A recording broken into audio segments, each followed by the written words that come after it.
Bienvenidas, bienvenidos, bienvenides a todas, todos, todes.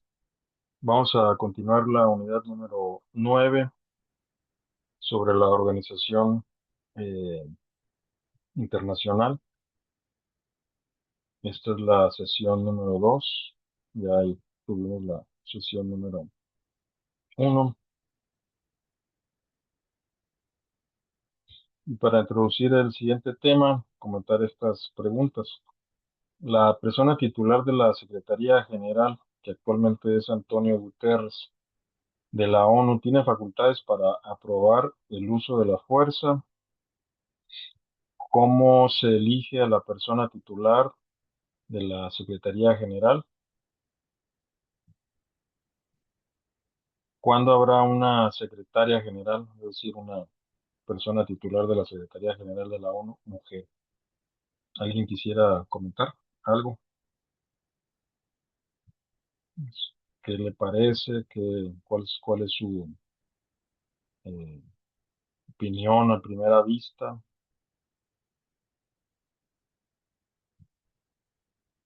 No se amontonen uno por uno, una por una. Adelante, Víctor Manuel. Sí, profesor. Respecto a la primera pregunta, bueno, yo creo que la persona titular de la Secretaría General no tiene facultades para el uso de la fuerza. En este caso, ya lo hemos comentado en otras ocasiones, solamente es autorizado el Consejo de Seguridad. Respecto a la segunda pregunta, ¿cómo se elige al titular de la Secretaría General? No sé, yo intuyo que es de manera democrática, ¿no? Gracias, Víctor Manuel. Efectivamente, respecto a lo primero, es el Consejo de Seguridad quien tiene el monopolio del uso de la fuerza y la persona titular de la Secretaría General, y le llamo persona titular para usar lenguaje inclusivo. Tomé un curso en la Cámara de Diputados sobre este tema, cómo utilizar el lenguaje inclusivo, y esta es una de las recomendaciones, aunque tiene otras complejidades. Les decía, ¿no? No tiene eh, la Secretaría General la autorización del uso de la fuerza. No obstante, vamos a ver que tiene una facultad para motivar, es decir, puede llamar la atención del Consejo de Seguridad para que considere mm, esa facultad, la facultad de aprobación o no del uso de la fuerza. ¿Y cómo se elige a la persona titular de la Secretaría General? Pues sí, de forma democrática, en el sentido de que es a propuesta del Consejo de Seguridad, que no es un órgano democrático, tiene 15 miembros, tiene 5 miembros permanentes con derecho de veto, el llamado P5, y por aprobación de la Asamblea General, es decir, el Consejo propone a la Asamblea General una persona para eh, tomar el puesto de la Secretaría General de la ONU, y la Asamblea General lo aprueba por las dos terceras partes. Gracias, Víctor Manuel. Bueno, ¿cuáles son los órganos principales de la ONU? Uno de ellos es la Secretaría General, otro es el Consejo de Seguridad, que lo mencionaron, otro es la Asamblea General de la ONU, que yo mencioné, y faltan todavía algunos otros. ECOSOC, el Consejo Económico y Social, es otro órgano principal de la ONU, por sus siglas en inglés, que es más fácil de pronunciar, ECOSOC.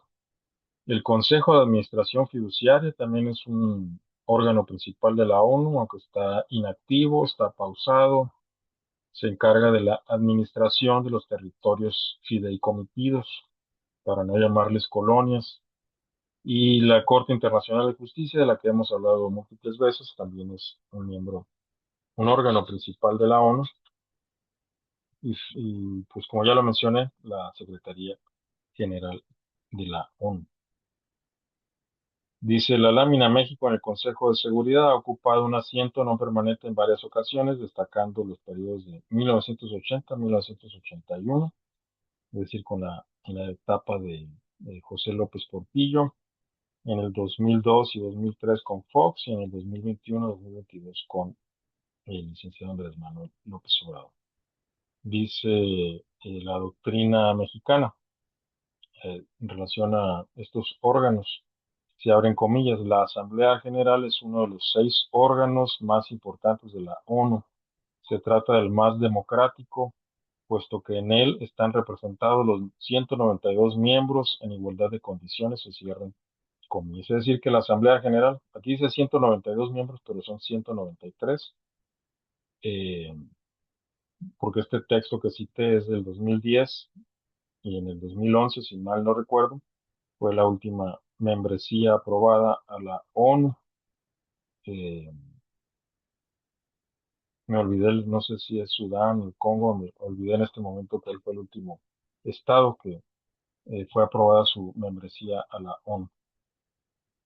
Eh, y bueno, la Asamblea General es el órgano de la ONU, el órgano democrático de la ONU, y como participa en la aprobación de la persona titular de la Secretaría General, pues en ese sentido sí se elige vía democrática, no obstante que participa también el Consejo de Seguridad, no se considera un órgano democrático como tal, es un órgano que tiene el monopolio del uso de la fuerza. Los vencedores de la Segunda Guerra Mundial se pusieron de acuerdo para eh, proporcionarse a través de la Carta de San Francisco, la Carta de la ONU, el derecho de veto, ¿no? Me estoy refiriendo al P5. No obstante, es decir, como lo debe proponer el Consejo de Seguridad, pues ningún miembro permanente del Consejo de Seguridad debe ejercer el derecho de veto eh, para que una persona pueda ser titular de la Secretaría General. O sea, para que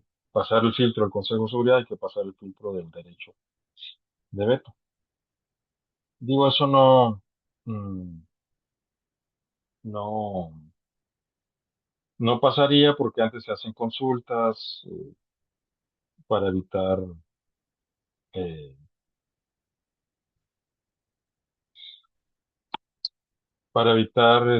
que se ejerza el derecho de veto, ¿no? O sea, no, en la práctica no se ejerce el derecho de veto, simple y sencillamente se hacen consultas para, no, Estados Unidos vetarías a fulano, a fulana de tal, etcétera, ¿no?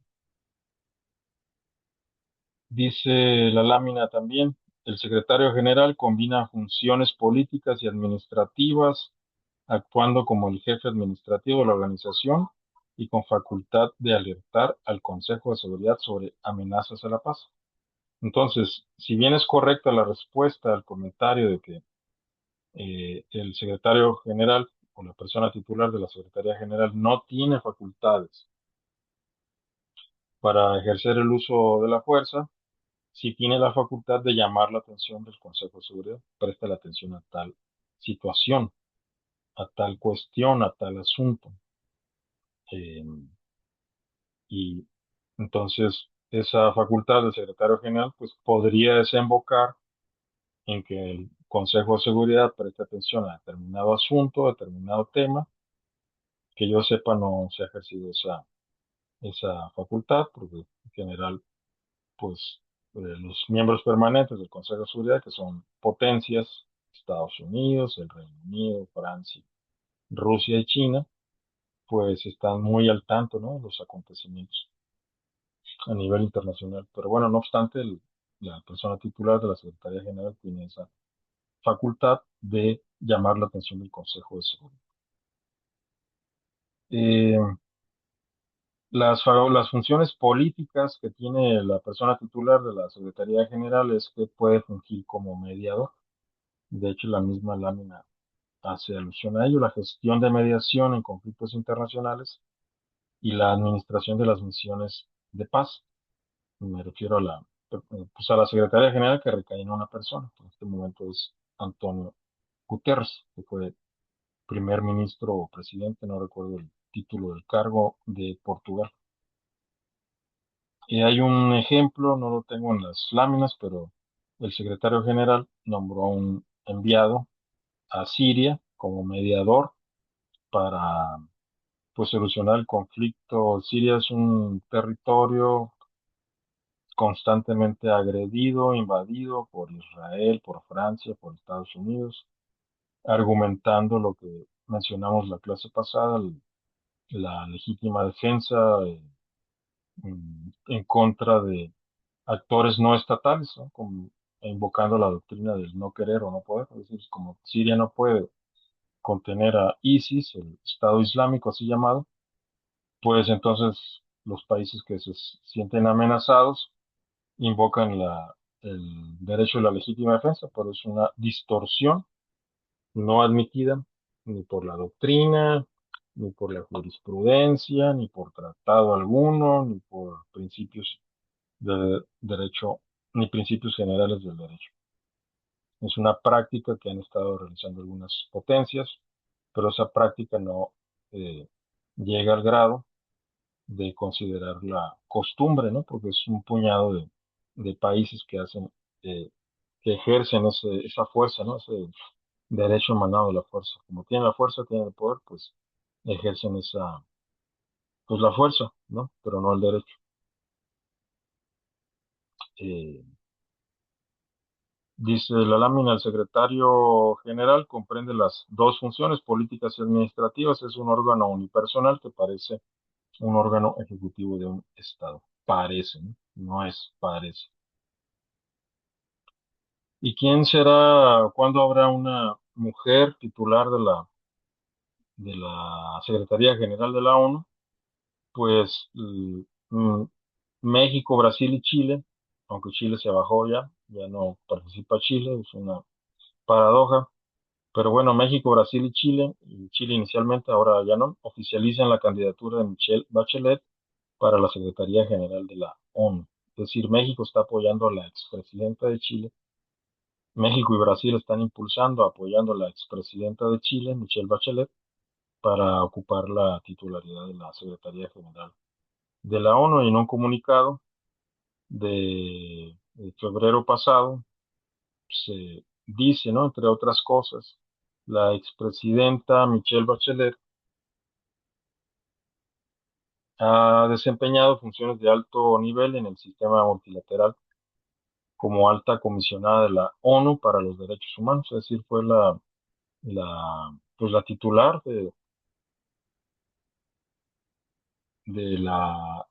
fue alta comisionada de la ONU para los Derechos Humanos, que es un órgano emanado de la Secretaría General de la ONU, es decir, ya conoce la Secretaría General de la ONU. De hecho, eh, ella fue la alta comisionada para los Derechos Humanos en la presidencia o en la Secretaría General, mejor dicho, de Antonio Guterres, es decir, muy recientemente, y directora ejecutiva de ONU Mujeres.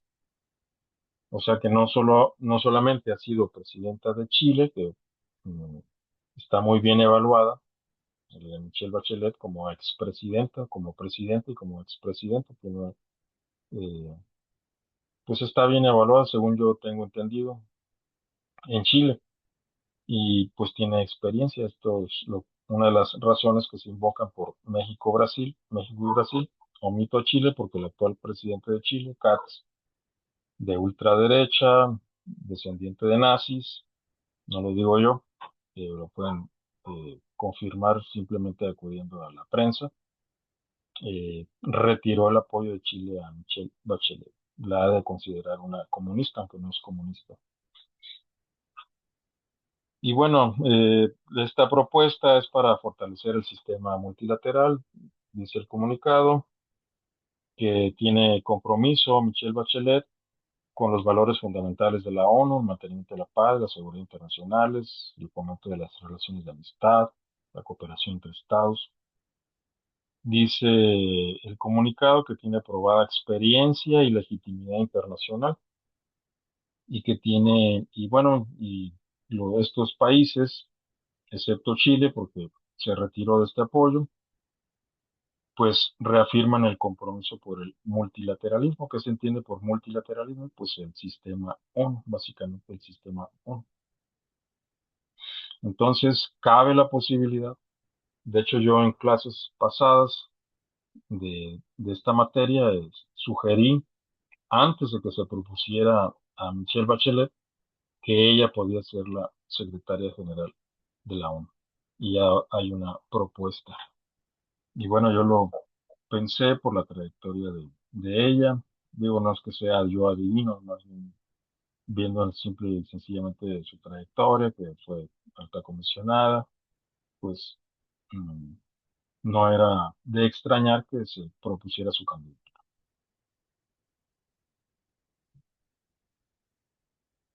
Esto no quiere decir que, digo, ojalá sea nombrada ella, esperemos que sí.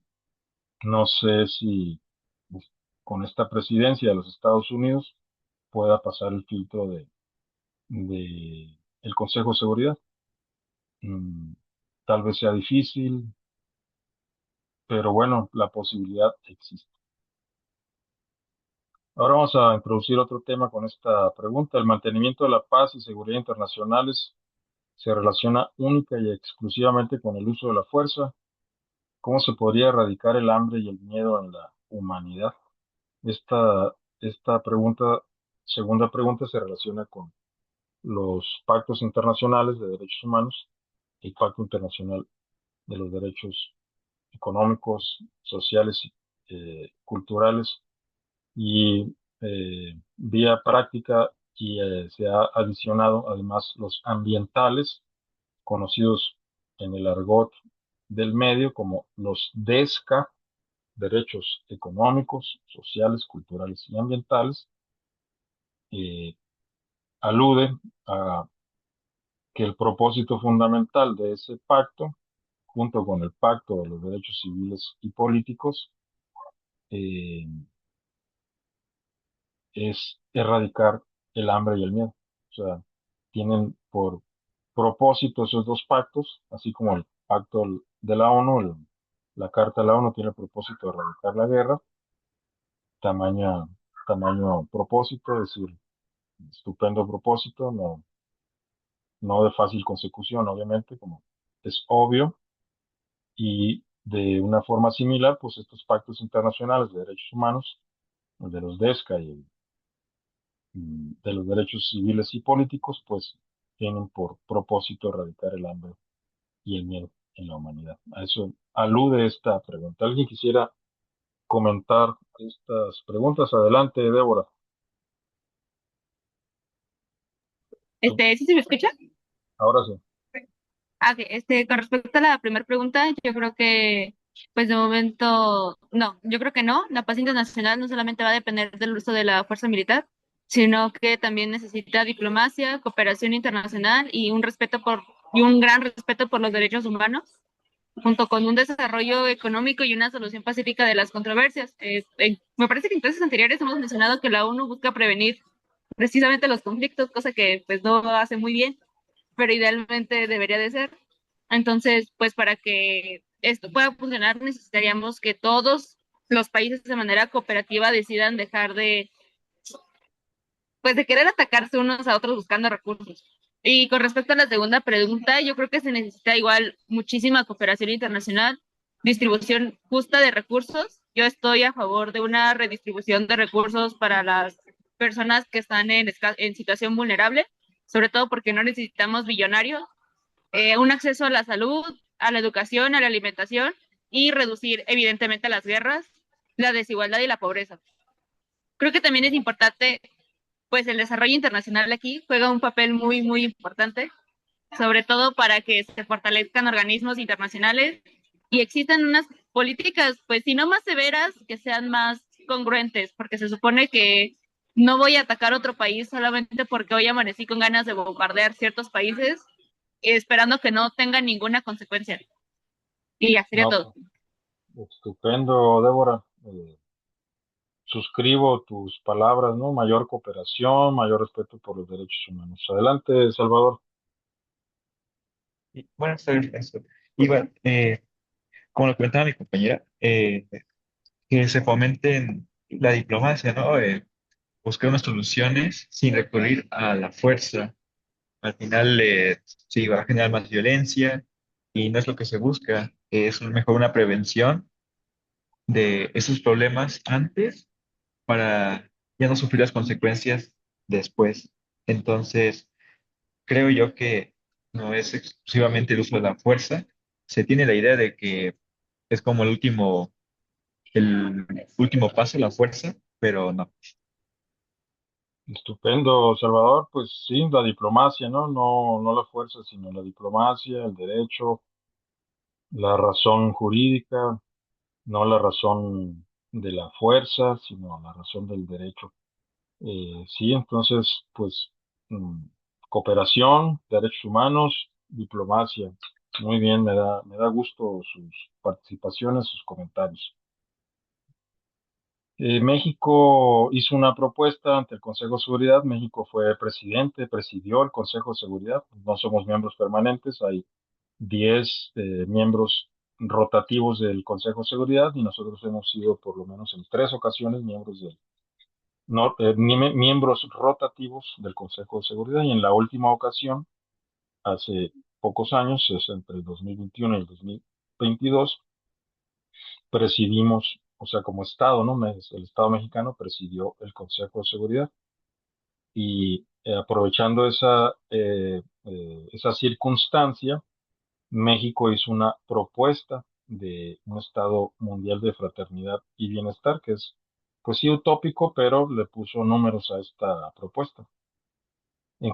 ¿Cuál es el objetivo? No, no era, es el objetivo porque es una propuesta, pues, que se hizo, es reciente, pues el objetivo es garantizar el derecho a una vida digna para la población más vulnerable del planeta, como también mencionó Débora, olvidé comentar, ¿no? Que ella está de acuerdo con la distribución de la riqueza y efectivamente yo también estoy de acuerdo con ello. Y hago un paréntesis porque me acordé que la, mm, la,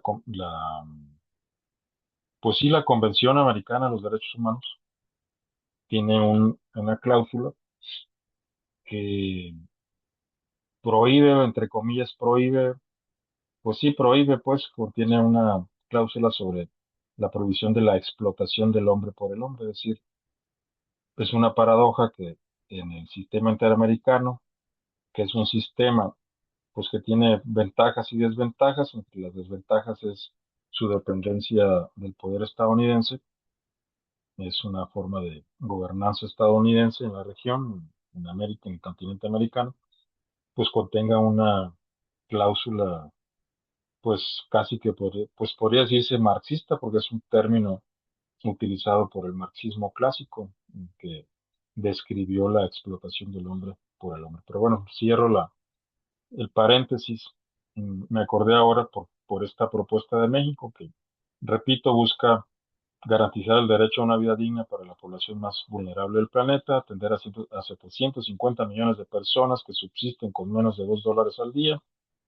Y textualmente dice en parte de esta propuesta, se abren comillas, el objetivo es garantizar el derecho a una vida digna a 750 millones de personas que sobreviven con menos de $2 diarios, se cierran comillas. ¿Cuáles serían las fuentes del financiamiento? Porque no solo es una propuesta utópica, pues sí, utópica, sirve desde el punto de vista político porque alude o en sí misma, aunque no se aprobó, no se apruebe y aunque no se haya aprobado, sirve en sí misma como una forma de aludir, ¿no? De referenciar que la seguridad no tiene que ver estrictamente con el tema del uso de la fuerza, sino que tiene que ver con la pobreza. ¿De dónde saldría este financiamiento de esta propuesta? Puede decir, México le puso números, ¿no? Propone un fondo global anual de $1 billón, es decir, eh, 1 millón de millones de dólares, 1 billón, millón de millones. Aportaciones del 4% de las fortunas de las 1.000 personas más ricas y las 1.000 corporaciones más grandes. ¿Cuánto será el 4%, por ejemplo, de Jeff Bezos, el propietario de Amazon? Mm, es decir, es de los 5 más ricos del mundo, ¿no? Jeff Bezos o Elon Musk o, ¿cómo se llama el de Microsoft? Bill Gates. Y de las 1.000 corporaciones, no sé, pensemos en Apple, ¿no? O sea, 4%. Apple, eh, Walmart, en fin, o sea, pues es una propuesta interesante, ¿no? y una cooperación del 0,2% del PIB de los países del G20. México es parte del G20, entonces México aportaría el 0,2% de su PIB a este fondo global de aprobarse. Es un modelo de distribución directa, propone un modelo de distribución directa, es decir, una entrega de recursos sin intermediarios, no entregar los recursos a agencias o a organizaciones no gubernamentales, ONGs, para evitar la corrupción y el gasto burocrático. Y aquí también aunque es una propuesta utópica, en el sentido que es muy difícil su aprobación, pues de- le sirvió al gobierno mexicano para aludir al problema de la corrupción desde el punto de vista del gobierno mexicano.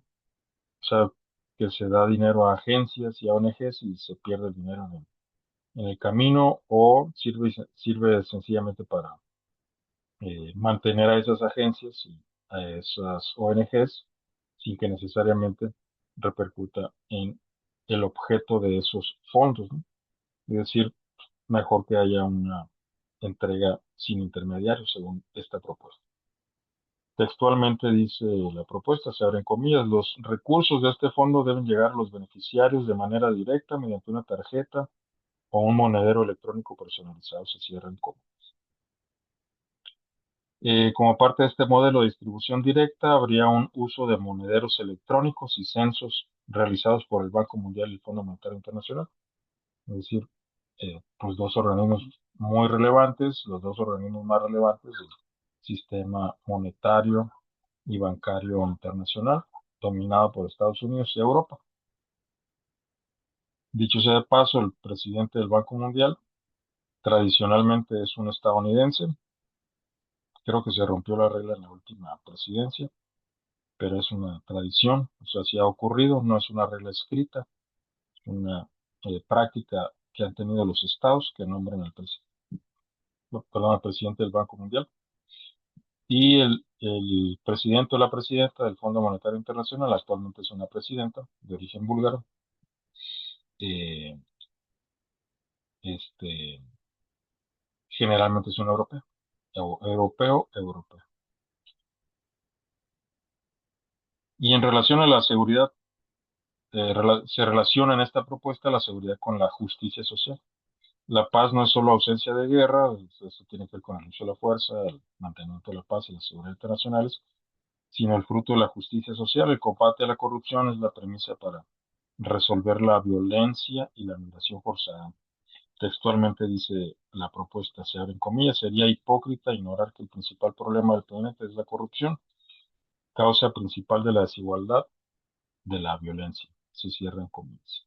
Nada, lo quise traer colación porque es una eh, propuesta de México cuando presidió el Consejo de Seguridad, intentando aludir eh, eh, a otros problemas relacionados con la seguridad y el mantenimiento de la paz, y que no se soluciona con más armas, ¿no? Con más fuerza, sino pues combatiendo la pobreza, ¿no? Entonces, ¿cómo se puede erradicar el hambre y el miedo en la humanidad? Pues aquí hay una sugerencia, una propuesta. Tal vez no sea la mejor, tal vez haya otras mejores, pero por lo menos sirve, funciona para discutir el tema. Y pues ahora que está tan de moda y es el tema principal en todas las disciplinas, entiéndase, digo, bueno, el derecho no es la excepción, pues la inteligencia artificial, cómo pudiese ayudar al solucionar el problema del hambre y de la miseria y del miedo en la humanidad. Y este cartón de días recientes del autor Solís, eh, si mal no recuerdo, si no me equivoco, es del periódico Excelsior, un, eh, cartonista, ¿no? ¿Cómo se le llama? Pues no es propiamente caricaturista, aunque es un cartón, pues. Eh, Dice la imagen, la inteligencia artificial inspirándose de cuánto estilo se le ponga enfrente y se ve en la imagen como hay como una decena, ¿no? de pintores y pintoras, pues haciendo su pintura de una manzana y hay una imagen de la inteligencia artificial en forma de robot, en forma de bot o robot que se está, que está abrevando, que sus insumos son pues la creatividad de esos pintores, de seres humanos. Entonces, yo intentando, me pareció interesante y para plantearlo para la reflexión, pues, ¿qué han hecho algunos países? Por ejemplo, México, que redujo la pobreza, 13 millones de personas salieron de la pobreza en los últimos 7 años, 8 años. ¿Qué ha hecho México, no? O qué hizo Brasil en las primeras presidencias de Luis Ignacio Lula da Silva, que está de visita en Estados Unidos, o realizó una visita en los Estados Unidos, con su programa Hambre Cero, o qué ha hecho China, en fin, o sea, que con- usando como analogía la pintura, pues serían los pintores, ¿no? O sea, México, Brasil, China, y que eso mm, lo lea la inteligencia artificial y pues participe, ¿no? En el logro de propuestas realistas, realistas en el sentido de, o sea, no quiero decir que no se pueda lograr, pues, terminar con el hambre y la miseria. De hecho, existe una tecnología tal en nuestros días que el problema es un problema humano, ¿no? Es un problema ideológico, no es un problema técnico, es probable que, digo, es comprobable, eso es verificable que se puede terminar con el hambre y la miseria por el avance de la tecnología, la forma de la industrialización este, de la agricultura, la inteligencia artificial, en fin, o sea, hay muchos recursos para terminar con el hambre y la miseria.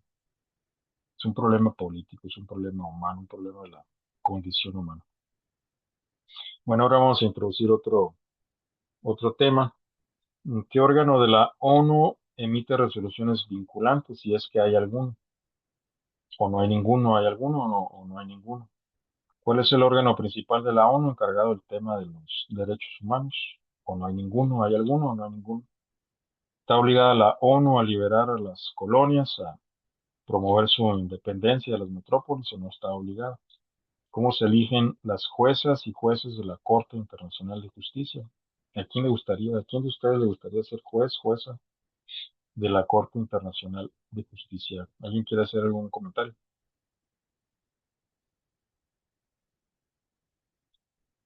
Adelante, Débora, por favor. Gracias. Respecto a la primera pregunta, ¿qué órgano de la ONU emite resoluciones vinculantes? Según yo, principalmente es el de seguridad, es algo de seguridad, ¿no? No recuerdo bien. Que puede Correcto, el emitir Consejo resoluciones Interno. vinculantes. Ajá, ajá, ajá, que puede emitir resoluciones vinculantes, especialmente en temas de paz y seguridad internacional. De la segunda también es un órgano, también hay, pero no recuerdo ahí si no sabría decirle cuál, pero se encarga de promover y de proteger los derechos humanos. Y la ONU no está obligada a liberar colonias, pero sí puede promover que éstas tengan una autonomía y una autodeterminación en los procesos de descolonización que lleguen a tener. Su función principal, pues, realmente no es hacer que éstas se levanten si no lo quieren, sino ayudarlas y apoyarlas en sus procesos políticos. Y de la última pregunta, la verdad, no sabría decir. ¿Y a ti te gustaría, Débora, antes de darle la palabra a Sharon, ser jueza de la Corte Internacional de Justicia? No, me daría mucho No. coraje Ah, emitir que cierto país debe de hacer algo y que no lo haga y me daría muchísima molestia, entonces preferiría ahorrarme el coraje. bueno, entonces hay que hacer otro sistema internacional para que no tenga los defectos de la ONU. Gracias, Débora. Adelante, Sharon. Sí, bueno, principalmente el que da las sentencias vinculantes sería la Corte Internacional de Justicia, ¿no? Y posteriormente el órgano de la ONU sería el Consejo, me parece, de los Derechos Humanos, que es el alto comisionado. Muy bien. Bueno, sí, la Corte Internacional de Justicia, la sentencia que emite es obligatoria para las partes en caso de litigio. Eh, y hay un Consejo de Derechos Humanos, efectivamente, relacionado al tema. Adelante, Naum, Yo quisiera responder la última y por favor. te- tenía entendido que se elegían a través de la Asamblea y del Consejo de Seguridad votando por separado, ¿no? Donde requerían, no recuerdo si era mayoría, absoluta o no recuerdo cómo, pero se elegían entre personas de alta moral y tampoco recuerdo los requisitos, pero sí tenía entendido que era el consejo y la asamblea quienes elegían a los jueces de la corte. Es correcto, si es a propuesta del Consejo, aprobación de la Asamblea. ¿Y a ti, Naum, te interesaría, te gustaría o no ser juez de la Corte? Mm, no, a mí tampoco. De por sí siento que el derecho internacional es un poco idealista, a mi parecer, porque con las situaciones actuales, pues sí, me desanimaría bastante, pero no creo. Bueno, Sentiría impotencia. bueno, ok. ¿Alguien sí tiene interés? Tengo yo curiosidad. Levanta la mano quien sí le gustaría ser juez, jueza de la Corte Internacional de Justicia. Simple curiosidad. Caray, nadie. ¿A usted no le gustaría, profesor? Sí, a mí me encantaría sí, decir que es el derecho internacional, mm, ser partícipe, ¿no? De la integración de la jurisprudencia internacional como fuente del derecho internacional. Sí, a mí sí, sería estupendo en mi perspectiva. Bueno, lo que más me gustaría ya en términos eh, idealistas, utópicos, es mm, pues participar en la creación de un nuevo sistema, ¿no? De hecho, yo en mi tesis, perdón que hable de mí mismo, en mi tesis de doctorado y tesis que se publicó editada el año pasado en un texto, de hecho lo voy a usar de fuente para la siguiente unidad, que es muy relevante. Bueno, hay mucha relación entre mi texto y la última unidad.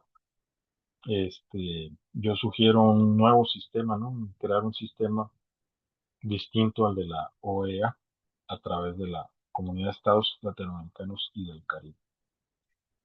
Bueno, muchas gracias por sus comentarios. Vamos a ver cuáles son las funciones de los órganos principales de la ONU. Vamos a comenzar con la Asamblea General. Es el órgano democrático de la ONU. Se integra por 193 Estados miembros en pie de igualdad. Es el órgano que materializa la igualdad soberana de los estados. eh, y, y nada, es el órgano el principal órgano deliberativo, dice la doctrina mexicana, y representativo, discute cualquier asunto dentro de la Carta de la ONU, aprueba el presupuesto de la ONU, elige a los miembros de otros órganos, emite recomendaciones que aunque no son vinculantes en sí mismas, poseen gran autoridad moral, dice la doctrina mexicana. Puede estar,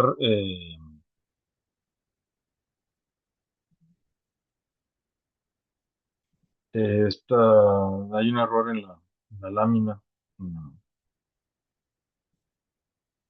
puede estar representado por no, perdón, sí puede tener hasta 5 delegados, ¿no? O sea, es un voto, cada estado tiene un voto en la Asamblea General y cada estado puede tener hasta 5 delegados. Y luego tenemos el Consejo de Seguridad, que bien dijeron, es el órgano que tiene el monopolio del uso de la fuerza, aprueba o desaprueba el uso de la fuerza, El candado que tiene para aprobar el uso de la fuerza es el derecho de veto, o sea, tiene que haber un acuerdo entre Occidente y Oriente, usando la terminología de la Guerra Fría, es decir, tiene que haber un entendimiento básicamente entre Estados Unidos y el Reino Unido y Francia, aunque Francia ya no es un grupo como tal, junto con Estados Unidos y el Reino Unido. Y en la circunstancia actual, que desde mi perspectiva es muy prometedora, pues porque Estados Unidos ha ofendido a sus aliados, particularmente a los europeos, pues es probable que mm, este grupo entre Estados Unidos, Reino Unido y Francia, bueno, Francia es más autónomo, aunque es de Occidente, eh, puede ser que deje de ser un grupo como tal. O sea, grupo no en el sentido de que formal, sino en la práctica, ¿no? Han funcionado como un grupo, como aliados o como defensores de los valores occidentales, eh, podemos decirle así. Este, pues bueno, tiene les decía, el monopolio de la fuerza y el candado es el P5, porque cada miembro permanente del Consejo de Seguridad tiene derecho de veto. Y para terminar la idea anterior, para que se apruebe el uso de la fuerza por parte del Consejo de Seguridad, por ejemplo, el último se está discutiendo en la prensa en los últimos días una propuesta ante el Consejo de Seguridad en relación al estrecho de Hormuz. O sea, está promoviendo por los agresores, entiéndase Estados Unidos, y por sus aliados o, pues sí, aliados maltratados por parte del maltratador, Estados Unidos, mm, están promoviendo una resolución ante el Consejo de Seguridad. ¿Qué tiene que ocurrir para que eso se apruebe? Pues tendrían que estar de acuerdo Rusia y China.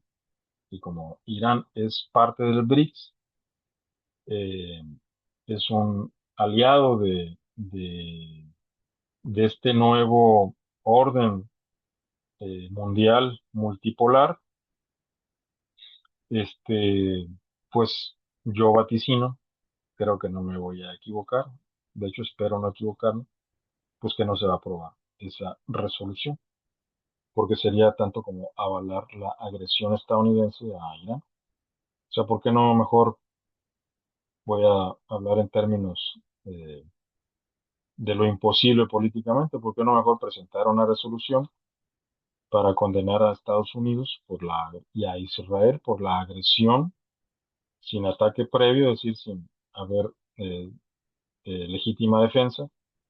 ¿Por qué no se propone una resolución ante el Consejo de Seguridad para condenar a Estados Unidos e Israel y ordenar que paguen la reparación del daño, de los daños ocasionados? 150.000 eh, edificios dañados, según leí hace unos días en Irán. Eh, si vemos al Líbano en términos proporcionales, pues ha sufrido los mayores daños, ¿no? Proporcionalmente hablando. Y quieren replicar, Israel está tratando de replicar la política que haya realizado en Gaza, la quieren replicar con el Líbano, ¿no? Solo que la diferencia está en que el Líbano tiene recursos, tiene armas, y es un proxy así llamado eh, es decir, un aliado, pues, un proxy de Irán.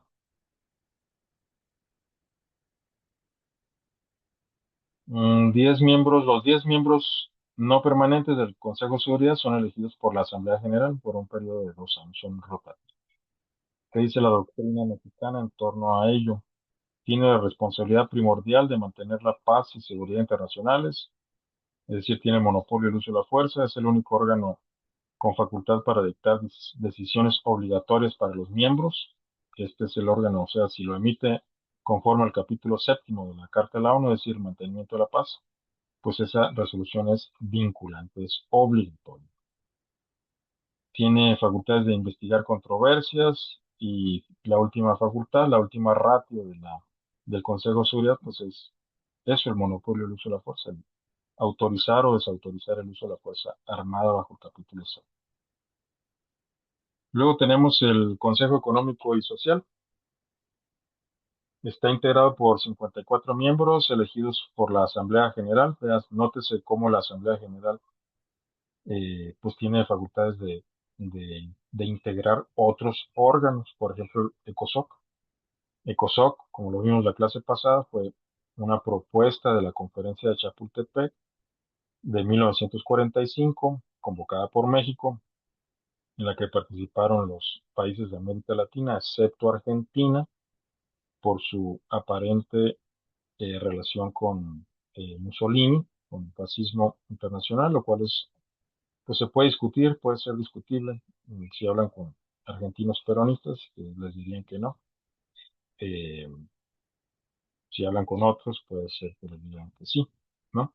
Pero bueno, el hecho es que no fue invitada Argentina a la conferencia de Chapultepec. Y bueno, la conferencia de Chapultepec, como lo mencionamos en la clase anterior, propuso la creación de un consejo dedicado a la cooperación económica, al desarrollo económico, pues sí, el Consejo Económico y Social. Bueno, está integrado ECOSOC, tiene 54 miembros, son elegidos por la Asamblea General. Nótese, reitero y subrayo, nótese el papel de la Asamblea General en integración de otros órganos. Estos 54 miembros de ECOSOC son elegidos para periodos de 3 años, con una renovación anual de un tercio de sus integrantes. O sea, cada año un tercio es nuevo, ¿no? O sea, un tercio de los 54 Estados miembros se renuevan. ¿Qué dice la doctrina mexicana? Se encarga de coordinar la labor económica, social y de derechos humanos. Este es el órgano que en sus inicios, pues, se dedicó al tema de los derechos humanos. De hecho, es ECOSOC, ECOSOC creó el, el, no es consejo, actualmente es Consejo de Derechos Humanos, creó el comité, creo que es comité, sí, comité de derechos humanos, ¿no? A ver, consejo, no, perdón, comisión, la Comisión de Derechos Humanos, no comité, comisión.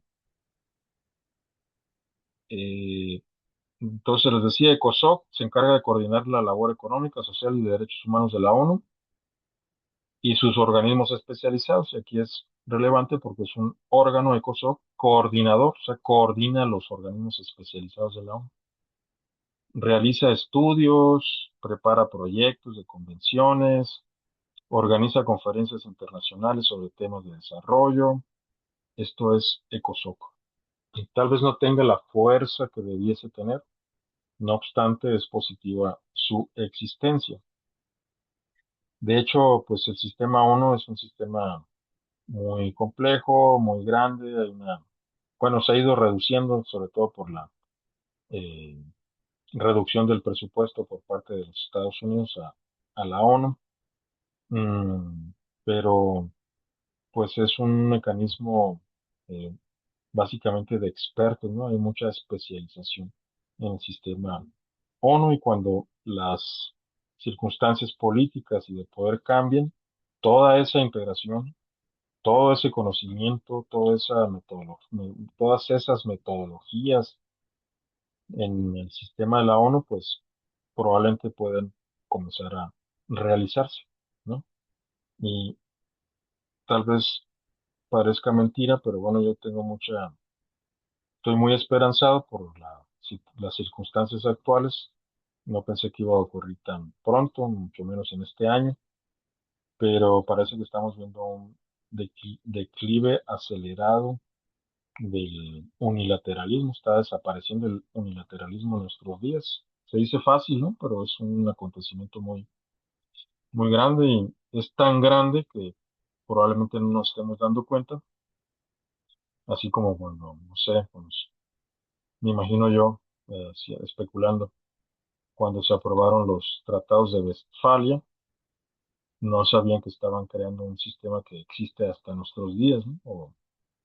Mm, probablemente eso está ocurriendo hoy en día, aunque no tenemos unos nuevos tratados de Westfalia, ¿no? Tenemos más bien, digo, a la fecha no hemos visto una propuesta de refundación de la ONU, o sea, sí existen, pues, pero no se está convocando alguna conferencia etcétera. Pero, ¿qué tal si estos acuerdos de paz entre Estados Unidos e Irán sean nuevos tratados de Westfalia? No estoy especulando, obviamente. Una reflexión aquí en voz alta. Bueno, luego tenemos el Consejo de Administración Fiduciaria, para no llamarle el Consejo de las Colonias, que oye feo, ¿no? Está formado por igual número de estados administradores y no administradores. El P5 integra actualmente el Consejo de Administración Fiduciaria porque el último territorio fideicomitido, Palau, se independizó en 1994. Mm, Luego entonces, pues en la actualidad los miembros del CAF son Estados Unidos de América, Rusia, la Federación de Rusia, la República Popular China, Francia y el Reino Unido. ¿Qué dice la doctrina mexicana?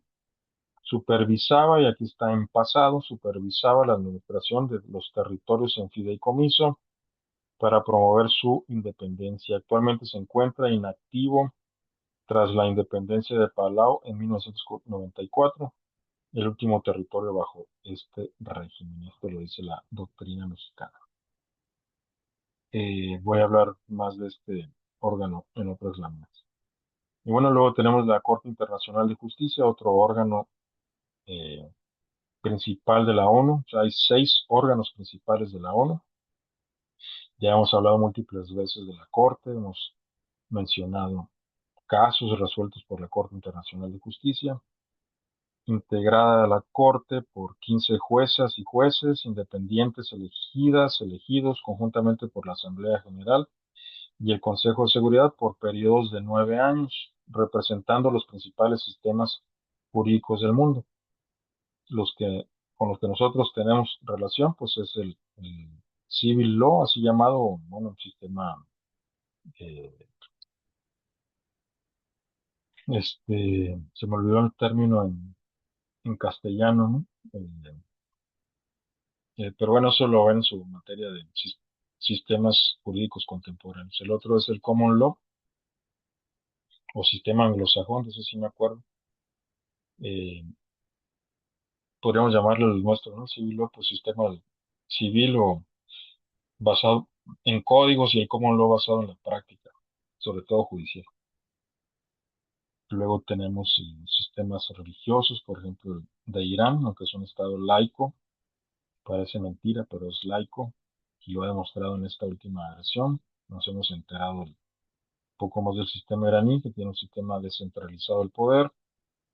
Qué paradoja, ¿no? Que esté más centralizado el poder en Estados Unidos que en Irán, que tiene un ayatollah.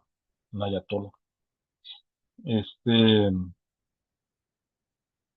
y bueno, hay otras familias, ¿no? Pero bueno, básicamente, ¿cómo se nombran a jueces y juezas? Pues tiene que haber representación de las principales familias jurídicas eh, internacionales. ¿Qué dice la doctrina sobre la Corte? Ah, bueno, antes de ello, la Corte, el Estatuto de la Corte Internacional de Justicia, tal vez recuerden, en las clases pasadas hemos mencionado que la, el Estatuto de la Corte es parte integrante, pues sí es parte integrante de la Carta de la ONU. O sea, si ustedes entran a la página de la Secretaría de Relaciones Exteriores mexicana, en la sección de buscar tratados adoptados por México, y introducen la voz Naciones Unidas y descargan la Carta de la ONU, pues junto con la Carta de la ONU van a encontrar el Estatuto de la Corte Internacional de Justicia. Es decir, que ese estatuto es pues un apéndice de la Carta de la ONU, lo cual muestra la relevancia que le dieron los estados fundadores, entre ellos México, de la Corte en el sistema de la ONU. ¿Qué dice la doctrina sobre la Corte? Es el órgano judicial principal con sede en La Haya, resuelve litigios entre estados mediante sentencias obligatorias y emite opiniones consultivas sobre cuestiones jurídicas solicitadas por los órganos autorizados de la ONU. Ya hemos hablado de ello. Tiene dos grandes facultades la Corte, que es resolver litigios entre dos estados. Una sentencia emitida por la Corte en un litigio es obligatoria para los estados parte, o sea, los estados litigiosos. Por ejemplo, la sentencia de la Corte en el caso Avena de México contra Estados Unidos, pues es obligatoria para Estados Unidos y para México. Esa relatividad, o sea, tal vez han escuchado hablar en su clase, no sé si ya llevaron constitucional o la están llevando ahora, de la famosa fórmula Otero, es decir, que las sentencias valen para las partes, ¿no? Que se relativizó la fórmula Otero con otra fórmula distinta en caso de que si se aprobó con X número de votos, etcétera, ¿no? Pero bueno, eso lo analizan tanto en sus materias de amparo, de constitucional, con mayor detalle. Pero el punto es que la, hay que decir también que esa sentencia que emite la Corte Internacional de Justicia, que es obligatoria para las partes en esa sentencia, esa misma sentencia integra como un medio auxiliar, como una fuente auxiliar, la fuente que conocemos como decisiones judiciales, que tiene, es fuente auxiliar, como digo, junto con la doctrina también de los principales, de las y los principales expertos y expertas en derecho internacional, son una fuente auxiliar del derecho internacional. Y finalmente tenemos la Secretaría General, que ya la hemos mencionado. Con una pregunta sobre la Secretaría General introdujimos estos 6 órganos principales de la ONU. Está compuesta por una persona titular de la Secretaría General, es unipersonal, nombrado entre la Asamblea General y el Consejo, o sea, se nombra de forma similar a como se nombran los jueces y juezas de la Corte Internacional de Justicia, y el personal administrativo internacional requerido. ¿Qué dice la doctrina mexicana sobre la Secretaría General? Actúa como el órgano administrativo permanente. El secretario general la persona titular de la Secretaría General es la más alta funcionaria administrativa, esa persona, mediadora en conflictos, o sea que la doctrina mexicana resalta este aspecto, ¿no? Que es mediadora en conflictos y tiene facultad de alertar al Consejo de Seguridad sobre cualquier asunto que amenace la paz y la seguridad internacionales. En relación al Consejo Económico, bueno, el Consejo de Administración Fiduciaria, CAF, Julio Barbosa, un autor argentino que tiene un importante manual de Derecho Internacional Público, mm, pues podemos decir que es fuente auxiliar del derecho internacional porque es de los más reconocidos, ¿no? Su doctrina en relación al Consejo de Administración Fiduciaria dice en su texto, se abren comillas como se ve en lámina, ¿no? Solo a través de la famosa resolución 1514 de 1960, la Asamblea General de la ONU establece las bases de tal derecho que fundamenta el importante proceso de descolonización que conocemos. Su artículo 2 reza: todos los pueblos tienen el derecho de libre determinación. En virtud de ese derecho determinan libremente su condición política y persiguen libremente su desarrollo económico, social y cultural.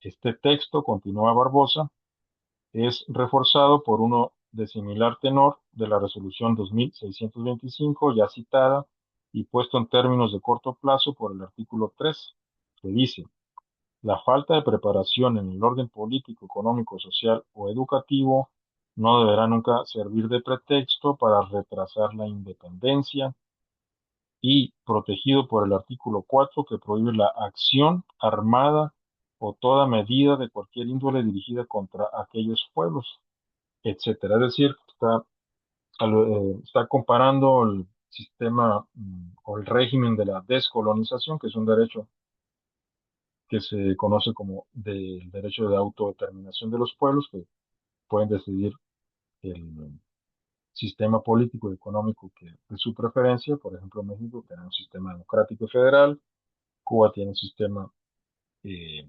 centralizado y socialista, Estados Unidos tiene un sistema presidencial con tres poderes. Irán tiene un sistema descentralizado, ¿no? Centralizado y descentralizado.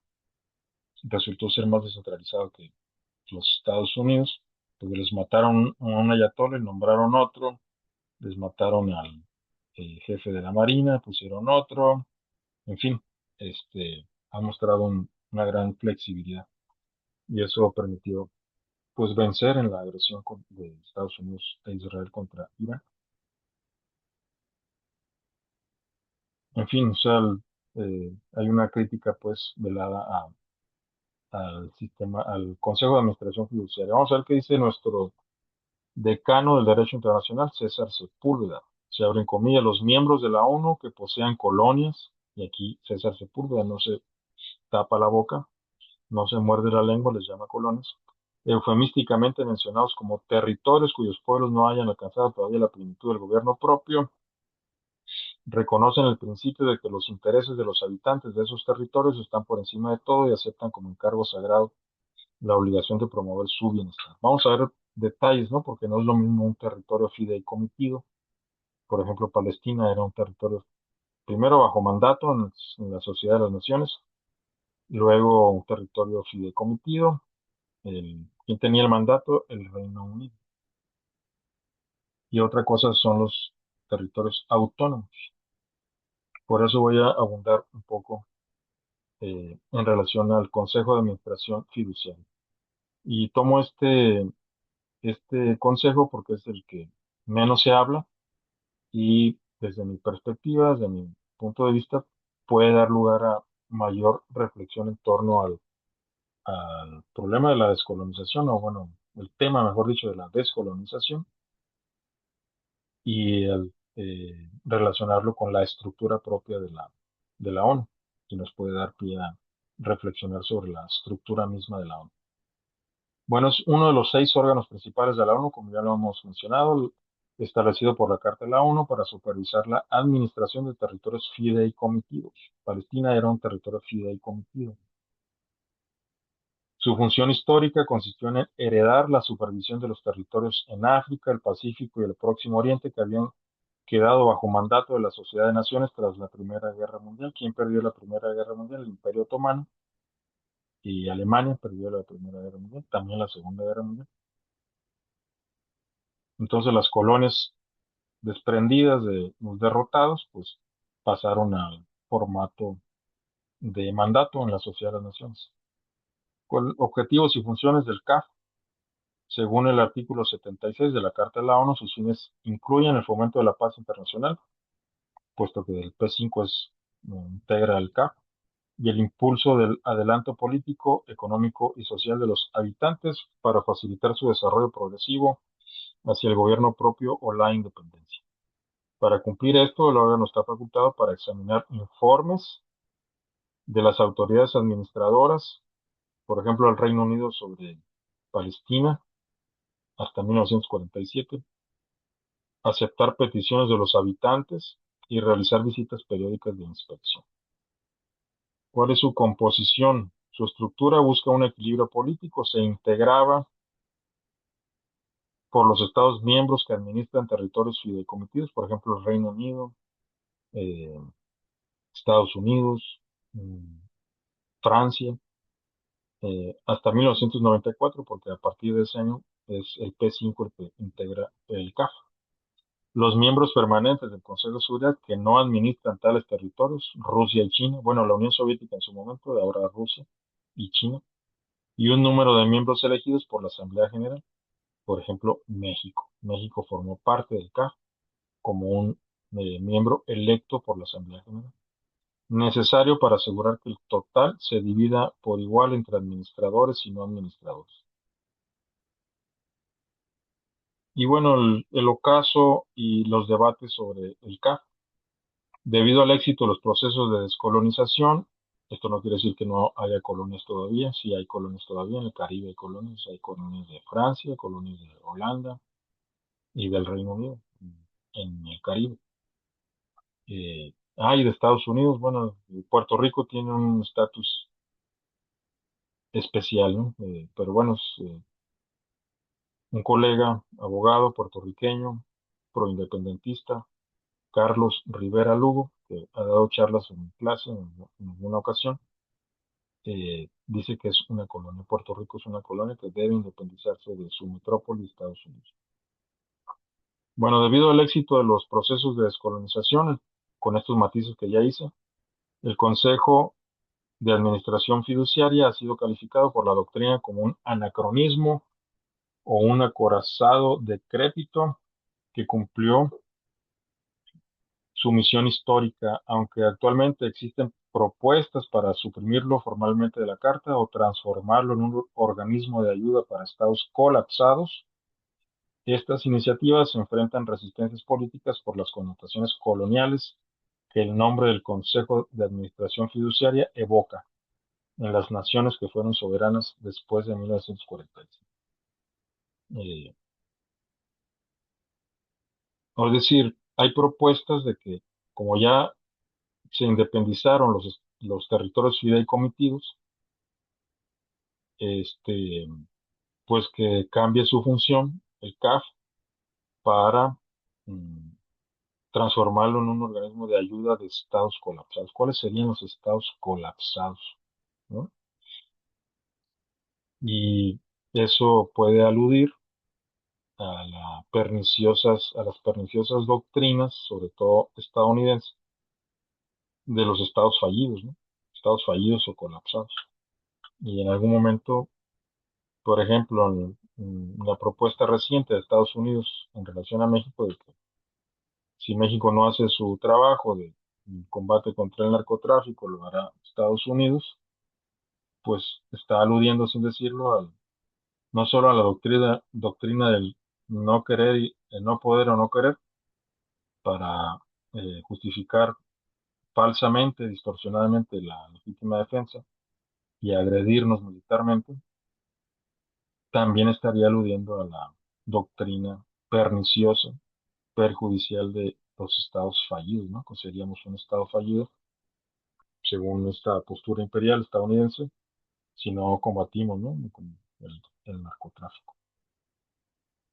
Pero bueno, eso, eh, el mismo Paul Kennedy, experto en auge y caída de las grandes potencias, y que publicó un texto, un estudios a petición de la ONU sobre la ONU, la historia del Parlamento de la Humanidad, se llama el Parlamento de la Humanidad, el texto de Paul Kennedy, alude a que el CAF evoca al sistema colonial. Luego entonces, aunque haya propuesta de que se enfoque en estados colapsados o fallidos, pues las colonias recientemente independizadas de 1945, es decir, después de la creación de la ONU, pues no estarían contentas. Bueno, ¿cuáles son los estados miembros administradores, los no administradores y electos del CAF? Ya los mencioné, los administradores, Estados Unidos, Reino Unido y Francia, y los no administradores, es decir, que no tienen territorios fideikomitidos, en su momento la Unión Soviética, hoy Rusia, y China y China. Eh, Esos son los dos estados no administrados. México ha sido parte del CAF, ya lo mencioné, México sí ha sido parte del CAF a elección de la Asamblea General. Y Puerto Rico es un territorio, bueno, pregunta, ¿Puerto Rico qué estatus tiene? ¿Es un territorio fideicomitido conforme a la Carta de la ONU? ¿Alguien tiene una idea qué estatus tiene Puerto Rico? O si no tiene idea, qué cree que, si pudiese comentar en qué situación se encuentra Puerto Rico, qué tipo de país es, si es un estado independiente o no lo es, que alguien quisiera comentar algo en relación a Puerto Rico. ¿Qué parecer tiene sobre Puerto Rico? ¿Cómo cree que está su situación? Eh, ¿Cómo está ya la situación de Puerto Rico? Adelante, Sharon. Bueno, tengo entendido principalmente que Puerto Rico es un estado asociado, ¿no? Que igual no directamente lo tratan como una colonia, pero básicamente es como una colonia porque no tiene como esa autonomía para tener su propio gobierno, pero no tiene tampoco el derecho de votar, por ejemplo, a las elecciones de Estados Unidos. Sin embargo, se rige a partir de las elecciones y de las leyes que pues están en Estados Unidos. Muy bien, excelente, Sharon. Efectivamente, es un estado libre asociado, así llamado oficialmente. Para no llamarle colonia, mejor le llaman estado libre asociado. No tiene relaciones internacionales porque las domina Estados Unidos.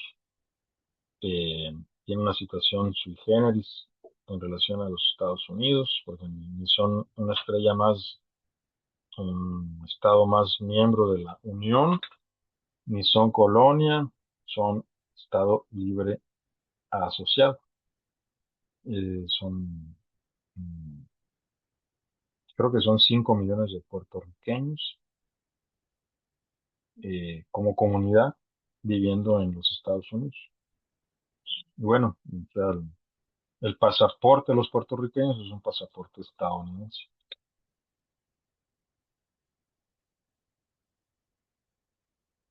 Bueno, abundando sobre la composición del Consejo de Administración Fiduciaria, me enfoqué en este consejo porque ya, por lo ya comentado, ¿no? Es probablemente del órgano del que menos se habla y desde mi perspectiva ayuda a hablar del tema de la descolonización. Eh, bueno, los estados administradores son los miembros de la ONU que tienen a su cargo territorios fideikomitidos, Estados Unidos, Reino Unido y Francia. Y, eh, perdón, me corrijo, ¿no? O sea, o mejor dicho, matizo, ¿no? O sea, Estados Unidos, Reino Unido y Francia son estados administradores, o sea, tuvieron territorios fideikomitidos, con la particularidad que son miembros del P5, es decir, tienen derecho de veto, son miembros permanentes del Consejo de Seguridad. Otros estados administradores son Australia, Bélgica, Italia, Nueva Zelanda, Italia y Nueva Zelanda. Italia, por ejemplo, pues tenía a Etiopía. Etiopía fue agredida militarmente y sometida por Mussolini, y luego pasó a territorio fideicomitido. Miembros no administradores eh, y que son del P5. Cuando diga P5, entiéndase que estoy hablando de los miembros permanentes del Consejo de Seguridad. Pues son China y la URSS, actualmente la Federación de Rusia.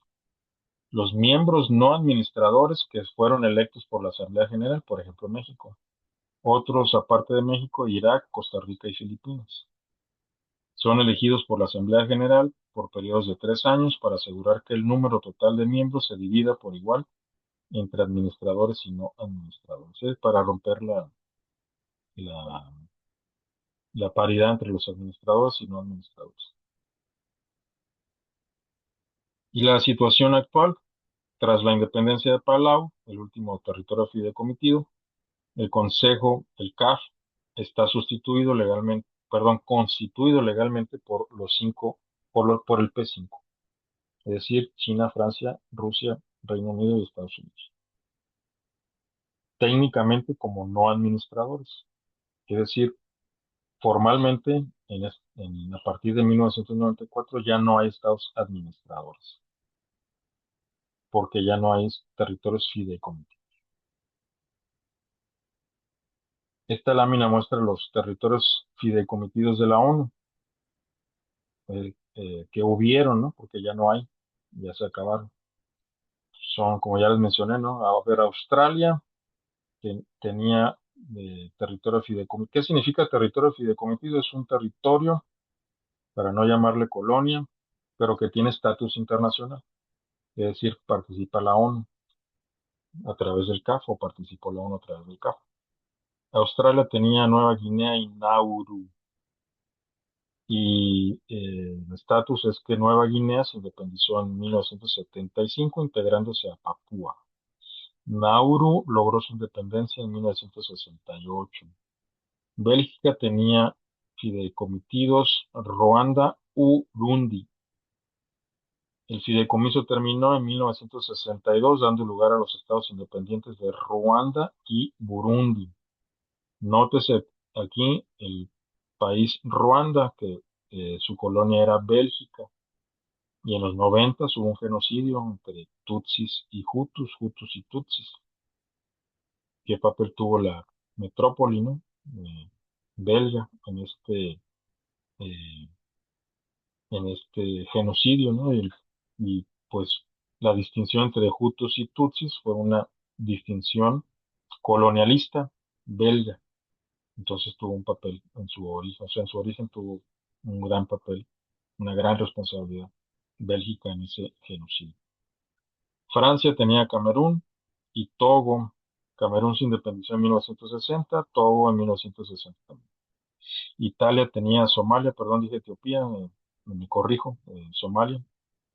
Fue un caso especial. Italia administró un plazo de 10 años. ¿Me escuchan? Sí, sí se escucha, profesor. Que parece que se terminó el... ¿Me escuchan? Nuevamente, ¿me escuchan? Sí, profe. Sí, profe, Perfecto, se escucha. gracias. Eh, que me dio una notificación de que está terminando la batería del otro audífono. Les estaba diciendo Italia, ¿no? Somalia. Fue un caso especial. Italia administró el territorio por un plazo de 10 años, entre 1950 y 1960, hasta su independencia. Nueva Zelanda tenía Samoa Occidental y Nauru.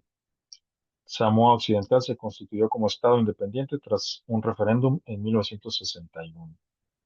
El Reino Unido tenía fideikomitidos Tanganica, Camerún británico, Togo británico y Nauru en conjunción con, dijimos, Nueva Zelanda. Tanganica se independizó en 1961, se unió con Zanzíbar para formar Tanzania. El Togo británico se unió a la Costa de Oro para formar Ghana en 1957. Como pueden notar, todo ocurrió después de la nacionalización del Canal de Suez de 1956, de la que hablamos la clase pasada. Y Estados Unidos tenía fideikomitidos las islas del Pacífico, considerado un fideicomiso estratégico supervisado por el Consejo de Seguridad, incluyó las Islas Marshall, Marianas y Carolinas. Las Islas Marshall eh, cobran interés porque aunque ya no es un territorio fideicomitido estadounidense, pues es una base estadounidense, ¿no? Una base militar estadounidense, y tiene un voto ante la Asamblea General y en la última votación para condenar el bloqueo de Estados Unidos a Cuba, pues votó a favor, perdón, en contra de esa resolución. Y pues se puede entender que es por la dependencia económica eh, de las Islas Marshall con los Estados Unidos. Ahora, en relación a Puerto Rico, el CAF, eh, aunque fue la herramienta, esto está tomado de la charla que dio Carlos Rivera Lugo en una de mis clases de esta materia, el 5 de noviembre del 2015, en la Facultad de Derecho, en el auditorio García Maínez, ahí dio esta charla, esto está tomado de allí. El CAF fue la herramienta para liquidar mandatos coloniales tras la Segunda Guerra Mundial, como ya mencioné en las láminas anteriores. El órgano es visto hoy como un anacronismo, como ya mencioné también. Muchos países que obtuvieron su soberanía después de 1945 rechazan su reactivación, asociando su nombre con aires de superioridad occidental, entrecomillado, y vestigios del régimen colonial. Es decir, el CAF, mencionar al CAF es evocar a la supuesta superioridad occidental y al régimen colonial. O sea, evoca esos recuerdos, ¿no? En los países recientemente independizados. A diferencia de los fideicomisos, Puerto Rico fue clasificado como un territorio no autónomo, es decir, tiene un régimen distinto, no fue un territorio fideicomitido, bajo el capítulo 11 de la Carta de la ONU, que es, repito, un régimen distinto. Este sí es más, evoca todavía más que los fideicomisos al sistema colonial. Por tanto, la supervisión no recaía en el CAF, sino en la Asamblea General, la cual recibía informes de Estados Unidos hasta 1953. Mediante la resolución 748, la Asamblea General retiró a Puerto Rico de la lista de colonias al considerar que el Estado Libre Asociado cumplía con el gobierno propio. Es decir, que el régimen del Estado Libre Asociado fue para burlar el régimen de la ONU, para no considerar a Puerto Rico como una colonia, como lo que es una colonia. No obstante, tras la resolución 1514 de 1960, que proscribió el colonialismo, esto es una resolución muy relevante, da, eh, da un régimen, ¿no?, al sistema o al proceso de la descolonización, que actualmente nombramos el derecho de autodeterminación de los pueblos. El Comité de Descolonización y no el CAF retomó la jurisdicción sobre el caso de Puerto Rico. Entonces, Puerto Rico no fue un fideicomiso a cargo del CAF, sino que fue un territorio no autónomo, o sea, una colonia de Estados Unidos que perdió ese estatus por haberse eh, integrado como, o haberse creado como Estado Libre Asociado, que repito, pues es una forma para darle vuelta, una forma que tomó Estados Unidos para que no digan que Estados Unidos tenía de colonia a Puerto Rico. Bueno, entonces, ¿cuál es la diferencia entre territorios autónomos y fideikomitidos? Los territorios autónomos se consideran aquellos territorios cuyos pueblos no han alcanzado todavía la plenitud del gobierno propio. Ese era el estatus que tenía Puerto Rico antes de ser establecido como Estado Libre Asociado. Los fideicomisos son territorios bajo el régimen internacional de administración fiduciaria, el CAF, para su vigilancia y administración. En los territorios autónomos, perdón, no autónomos, las autoridades reguladoras son la Asamblea General y la Secretaría General. La autoridad reguladora de los fideicomisos es el CAF. Eh, en relación, bueno, los territorios no autónomos eran las colonias de las potencias victoriosas de la Segunda Guerra Mundial y otros territorios dependientes. Los territorios fideikomitidos son los antiguos mandatos de la Sociedad de Naciones, por ejemplo, Palestina, con el Reino Unido, territorios segregados de estados enemigos tras la Segunda Guerra Mundial o territorios colocados voluntariamente bajo este sistema. Los territorios no autónomos, había obligaciones de la potencia colonial. Por ejemplo, Estados Unidos tenía como como metrópoli, aunque no se le llamaba metrópoli, de Puerto Rico, pues debía transmitir informes al secretario general, hasta que se cansó y dijo, no, mejor voy a hacer un Estado Libre Asociado. El territorio fideicomitido, eh, el CAF debía rendir, bueno, mejor dicho, los estados administradores debían rendir un informe anual basado en cuestionarios que elaboraba el Consejo de Administración Fiduciaria. Ya vimos su integración, tenía el P5, unos eh, estados administradores, es decir, que tenían territorios fideikomitidos y no fideikomitidos, y elegidos por la Asamblea General, como México. Bueno, entonces tenían que rendir un informe anual, aceptar peticiones y permitir visitas periódicas de inspección de la ONU. Puede decir, tiene un régimen, los fideicomisos tenían un régimen internacional. Estatus de soberanía en relación a los territorios no autónomos. El territorio es administrado por una potencia, por ejemplo, Estados Unidos con Puerto Rico hasta 1953, que creó el Estado Libre Asociado para burlar este régimen y declarar que no era una colonia de Puerto Rico. Y por su parte, el territorio fideicomitido se considera bajo la tutela de la ONU, un sistema internacional, administrado por una autoridad designada, uno o más estados o la misma ONU, es decir, un estatus internacional. Aunque ambos coinciden en que tienen dependencia con un estado, sí, o sea, tienen una situación de dependencia, uno tiene mayor dependencia, eh, en términos comparativos, pues dentro de lo malo, lo menos malo era ser un fideicomiso. Y el ejemplo representativo de un territorio no autónomo, Puerto Rico. Y el último fideicomiso fue Palau. Ahora vamos a introducir otro tema. Bueno, es el mismo tema. ¿Cuáles son los antiguos mandatos de la ONU, perdón, de la Sociedad de las Naciones? Por ejemplo, Palestina fue un mandato, ya respondí a ambas preguntas. Dice la doctrina, tanto mexicana como internacional. Los mandatos surgieron para administrar los territorios y colonias que pertenecieron a las potencias derrotadas en la Primera Guerra Mundial, entiéndase Alemania y Turquía, Turquía al Imperio Otomano, bajo la premisa de que su bienestar constituía una misión sagrada de civilización. Esto ya cuando uno escucha la palabra civilización, bueno, por lo menos yo, me enciende las alertas, ¿no? Es como, son esas banderas rojas. Y esta lámina muestra los mandatos en el marco de la Sociedad de las Naciones. Palestina era un mandato de la Gran Bretaña, del Reino Unido, recibido en abril de 1920 este mandato, el Reino Unido recibió este mandato en 1920, el mandato de Palestina, o sea, lo que sería en la ONU un fideicomiso, era un mandato en la Sociedad de las Naciones. Eh, Les decía, recibido en abril de 1920 en la Conferencia de San Remo y aprobado por la Sociedad de Naciones en 1922. Siria y Líbano eran mandatos de Francia. Francia se resistía habitualmente a la supervisión internacional de estos territorios. Mosul, hoy Irak, era un mandato del Reino Unido.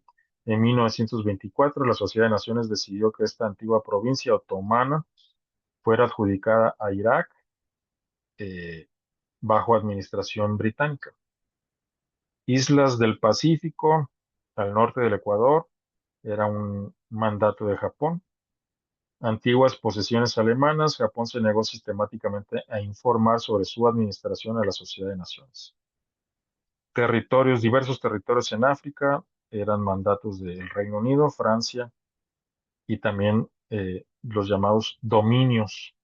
Pero bueno, es terminología, todos coinciden en que tienen una situación de dependencia. Son estos territorios en África, en el régimen de mandatos de la Sociedad de Naciones, antiguas colonias alemanas repartidas entre las potencias vencedoras tras la Primera Guerra Mundial. Camerún y Togolandia eran mandatos del Reino Unido y Francia. Eh, Territorios africanos que pasaron de mandatos de la Sociedad mandatos de la Sociedad de Naciones a fideicomisos de la ONU. Y finalmente África del Sudoeste, Namibia, era un mandato de Sudáfrica que tenía un régimen del apartheid, un régimen de segregación racial, distinguiendo a las personas por su color de piel. Mandato que originó tensiones prolongadas, naciendo el problema de su independencia junto con la propia ONU. Y ahora sí vamos a introducir otro tema. La ONU tiene universidad. Con estas preguntas vamos a introducir otro tema. ¿En qué programas, fondos e institutos de la ONU participa México? Por ejemplo, el programa de la ONU sobre desarrollo. ¿Participa México en programas, en fondos, en institutos o no? ¿Ha tenido algún interés México en los mismos? ¿Ha logrado la aprobación de alguna de sus iniciativas? ¿Alguien quiere comentar? ¿Qué opina? ¿Qué le parece? ¿Qué cree? ¿Qué estima? No se amontonen uno por uno.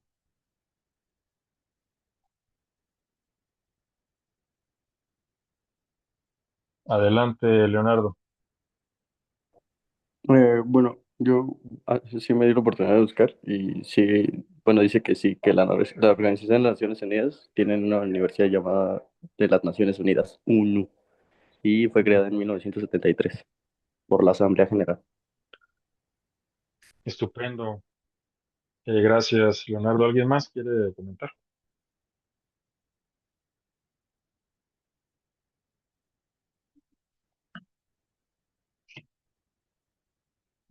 Bueno, sí, efectivamente hay una ONU y esas preguntas anteriores nos conducen a esta lámina. Los órganos dependientes de la Asamblea General, entiéndase programas, fondos, institutos. En relación a programas y fondos pues es presupuesto, ¿no? Son órganos descentralizados por función que operan en áreas específicas como el desarrollo, por ejemplo el PNUD, la infancia, por ejemplo la UNICEF, o el medio ambiente, por ejemplo el PENUMA. Ejemplo, el PNUD en México suministra ayuda técnica y publica informes sobre el desarrollo humano basados en educación, ingreso y esperanza de vida. De hecho, el PNUD tiene este famoso índice de desarrollo humano que se distingue de otro tipo de índices más, mm, pues que no consideran factores humanos, ¿no? Por ejemplo, ¿tienes acceso al médico o no? ¿Tienes casa o no? ¿Tienes acceso a la medicina, no solo al médico, a la educación, a la salud? Todo eso se mide en el índice de desarrollo humano.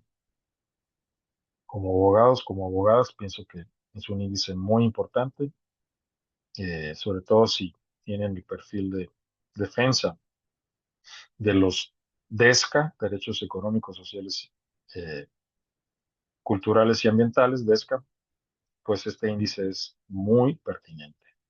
¿Qué dice la doctrina mexicana? La UNICEF, se abren comillas, compra la mitad de todas las vacunas en el... eh, bueno, esta información no sé si sea, este, ahora que la vuelvo a, a ver, ¿no? O sea, pero bueno, afirma que la UNICEF compra las vacunas, la mayor cantidad de vacunas en el mundo y habría que, tendría yo que volver a revisar este dato. Eh, bueno, en relación a institutos de investigación y capacitación, destacan el Instituto de las Naciones Unidas para la Formación Profesional e Investigaciones, el Instituto de la ONU para la Formación Profesional, bueno, perdón, está repetida la información, pero es la llamada UNITAR, que se encarga de la formación profesional, y la UNU, la Universidad de las Naciones Unidas con sede en Tokio. El embajador Hermilo López Basol fue profesor en UNITAR, capacitando a diplomáticos latinoamericanos entre los años 1974 y 1977, esto en Nueva York. Dice el propio López Bassols en su manual de Derecho Internacional, se abren comillas, el UNITAR prepara a funcionarios de los países en vías de desarrollo en los trabajos de cooperación internacional. Y esto es abundando sobre los programas y fondos, institutos y otros órganos. Bueno, el PNUD es el Programa de las Naciones Unidas para el Desarrollo, la UNICEF es el de la infancia, el PNUMA es el del medio ambiente, la UNCTAD, que no habíamos mencionado, es el para incorporar a todos los países al comercio, y la ACNUR, de gran relevancia, es para el tema de los refugiados, el Alto Comisionado de la ONU para los Refugiados. Bueno, estos programas y fondos, vamos a ver qué dice la doctrina mexicana, tienen como fin administrar programas de asistencia técnica, ayuda humanitaria o desarrollo social. Se integran por juntas de administración gubernamentales y se financian mayoritariamente mediante contribuciones voluntarias de los estados. Poseen una cuasi personalidad.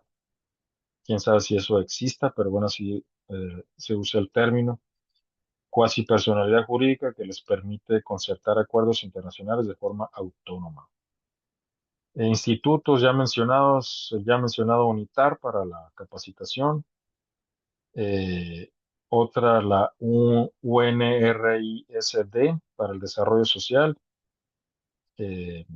Bueno, creo que esa es esa es por sus siglas este, en, en castellano, ¿no?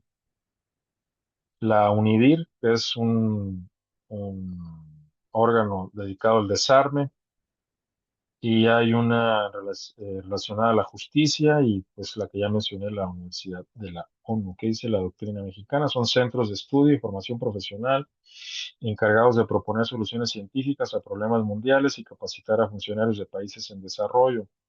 Actúan bajo la autoridad de la Asamblea, pero son dirigidos por rectores o juntas de fideicomisarios independientes.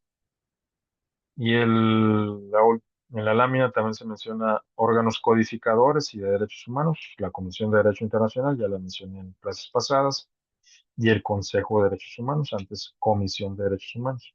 La Comisión de Derechos Humanos dependía de ECOSOC y el Consejo de Derechos Humanos depende de la Asamblea General. Esa es la diferencia. Y bueno, se le dio el nombre de Consejo, aunque no se pudo reformar la Carta de la ONU, se le dio, otorgó el nombre de Consejo y aunque es dependiente estructuralmente hablando o en el organigrama de la Asamblea General, pues tiene el mismo nombre que tiene el Consejo de Seguridad, el Consejo Económico y Social, el Consejo de Administración Fiduciaria y se le dio ese enorme nombre, Consejo de Derechos Humanos. ¿Qué dice la doctrina mexicana? Se encargan de la labor normativa y de vigilancia. La Comisión de Derecho Internacional está integrada por 34 juristas que actúan a título personal, no representan gobiernos, con el mandato de impulsar el desarrollo progresivo del derecho internacional y su codificación.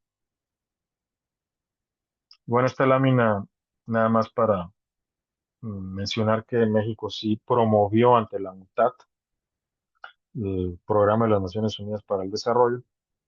México lideró una propuesta, propuso una Carta de Derechos y Deberes Económicos de los Estados que se aprobó por 120 votos a favor, 6 en contra, que son las potencias, y 10 abstenciones. Es decir, tuvo una gran aceptación esta Carta de los Derechos y Deberes Económicos de los Estados. Eh, y pues nada, creo que no lo puse. Ah, sí, aquí, que esta carta establece la soberanía plena y permanente del Estado sobre sus recursos naturales y también dispone cláusulas para la supervisión pues sí, supervisión y vigilancia de la actuación de las corporaciones internacionales. PNUD también tiene una subsede regional en México. El PENUMA, que es del medio ambiente, México encabezó recientemente una reforma a este programa. Mm, En relación a institutos, México ha aportado expertos y expertas. Por ejemplo, tuvo un rector mexicano de la Universidad de la ONU. Y en relación a órganos normativos, eh, México tiene una presencia casi ininterrumpida, dice la doctrina mexicana, dice la doctora Loreta Ortiz Alf, internacionalista, actualmente ministra de la Suprema Corte de Justicia de la Nación Mexicana. Dice que tenemos una presencia casi ininterrumpida en la Comisión de Derecho Internacional de la ONU. Y bueno, también se menciona eh, que México participó en la creación del Consejo, tuvo eh, un liderazgo, ¿no? Fue eh, partícipe de la creación del Consejo de Derechos Humanos que sustituyó a la Comisión de Derechos Humanos. Y vamos a introducir otro tema. ¿Qué requiere Palestina para ser miembro de la ONU? ¿Palestina es un estado? ¿No es un estado? ¿Es miembro o no de la ONU Palestina? ¿Qué postura ha tenido y debe tener México en relación con Palestina? ¿Israel es miembro de la ONU? ¿Es un estado amante de la paz? ¿Alguien tiene algún comentario sobre este tema de Palestina? ¿Qué requerirá Palestina para integrarse a la ONU? Si es que no es miembro de la ONU o ya es miembro de la ONU. Israel, por ejemplo, es miembro de la ONU. No se amontonen uno por uno. Adelante, Débora. Tengo entendido que necesita una recomendación del Consejo de Seguridad y tiene que ser aprobado por la Asamblea General. Yo considero, desde mi punto de vista, que Palestina sí es un estado, es más estado que Israel. Este, Tengo entendido que no es un miembro pleno en la ONU desde el 2012, tiene un estatus, por lo que acabo de buscar aquí en Google, estado observador no miembro, que le permite participar, firmar algunos tratados y acudir a ciertos organismos internacionales, pero no es formalmente pues miembro de la ONU. Por otro lado, pues yo no considero que Israel sea un estado, ni considero, a pesar de que sí es parte de los miembros de la ONU, creo que ha tenido una imparcialidad muy fuerte. Lo estamos viendo ahorita con el genocidio que está ocasionando en Palestina, en Gaza. Entonces, creo que no debería de ser considerado un estado. Ni siquiera debería de formar parte de la ONU y en su caso, como sí lo está formando, debería de ser sancionado, pero pues no lo está haciendo. Muy bien, excelente, Débora. Muy oportuno tu comentario. A ver, en el chat dice Denise Aileen que sea reconocido como Estado amante de la paz y aceptar las obligaciones de la Carta de la ONU. Para eso se requiere para ser miembro de la ONU, efectivamente. Eh, Esto nos lleva a los estados como sujetos de la ONU. Existen miembros originarios. México es miembro originario de la ONU, es decir, fuimos negociadores de la Carta de San Francisco. Tan es así que convocamos una conferencia de Chapultepec previa a la negociación de la Carta de la ONU. Y también son miembros de la ONU los que son admitidos con posterioridad, o sea, no son fundadores. Y para ello deben cumplir con los requisitos de ser amantes de la paz. Y como bien dijo Débora, desde mi perspectiva, pues cabe la duda si el Estado de Israel es amante de la paz, ¿no? Y pienso que ha demostrado fehacientemente que no lo es. Continuando con los estados como sujetos de la ONU se basa en la igualdad soberana. eh, Aunque el veto de los cinco permanentes crea una jerarquía política, o sea, el P5, el órgano que materializa la igualdad soberana de los estados es la Asamblea General. México, como miembro originario, firmamos la Carta de San Francisco en 1945. México ha sido un firme defensor de la ONU, de que la ONU no intervenga en los asuntos internos de los estados, como lo estipula la propia Carta de la ONU en el artículo 2, numeral 7. Dice la doctrina mexicana, en este caso Modesto Seara Vázquez, se abren comillas, la organización está basada en el principio de igualdad soberana de todos sus miembros. Sin embargo, hay 5 países que tienen una posición privilegiada. Se cierran comillas, es decir, el P5. Esta lámina muestra los qué requisitos debe reunir un Estado para ser miembro de la ONU. Primero, ser un Estado. Palestina lo es, como bien dijo Débora. Segundo, ser amante de la paz. Y aunque Palestina, pues, tiene un brazo armado y se defiende de la agresión de Israel, pues no obstante, pienso que sí es un amante de la paz. Es decir, estaría ejerciendo su derecho de autodeterminación de los pueblos, el derecho de todo el régimen de la descolonización y el derecho de la legítima defensa, aunque no tiene el poder que demostró tener Irán frente a una agresión como la de Israel. Otro requisito para ser miembro de la ONU, aceptar las obligaciones de la Carta, estar capacitado para cumplirlas, básicamente pagar un presupuesto y estar dispuesto a ello. El ingreso requiere la recomendación del Consejo de Seguridad. Luego entonces, para que Palestina sea un miembro pleno de la ONU, pues requiere que ninguno del P5, ningún estado del P5 ejerce el derecho de veto.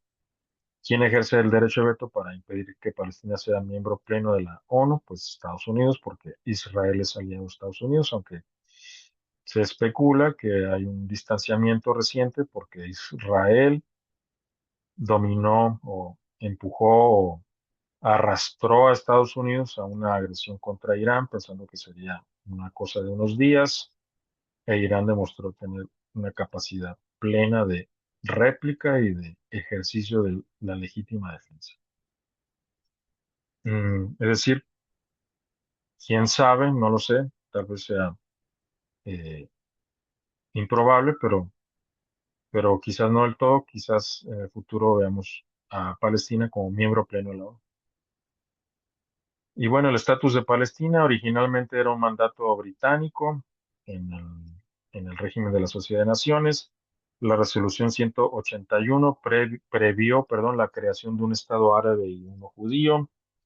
En 2012, tras décadas como entidad observadora, la Asamblea General mediante la resolución 67/19, le otorgó el estatus de Estado no miembro observador, reconociendo su carácter de Estado, reconociendo su estatalidad, aunque la membresía plena sigue bloqueada en el Consejo de Seguridad.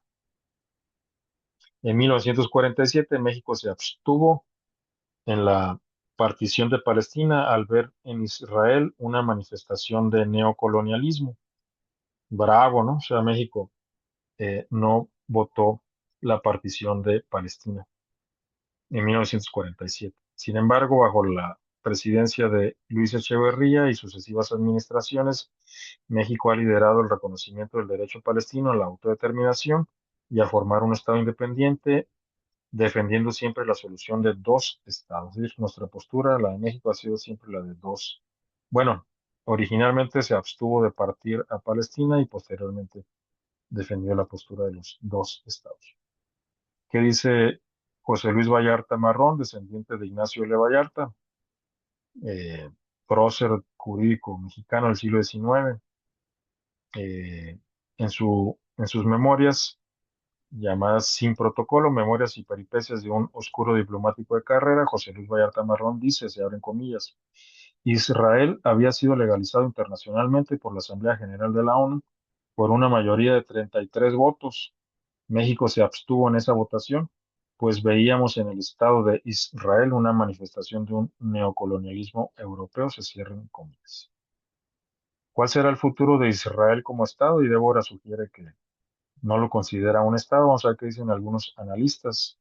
Por ejemplo, Chas Freeman, ex asistente del secretario de Defensa de Estados Unidos, ex embajador de Estados Unidos en Arabia Saudita, intérprete del presidente Nixon y Kissinger en China durante la década de 1970.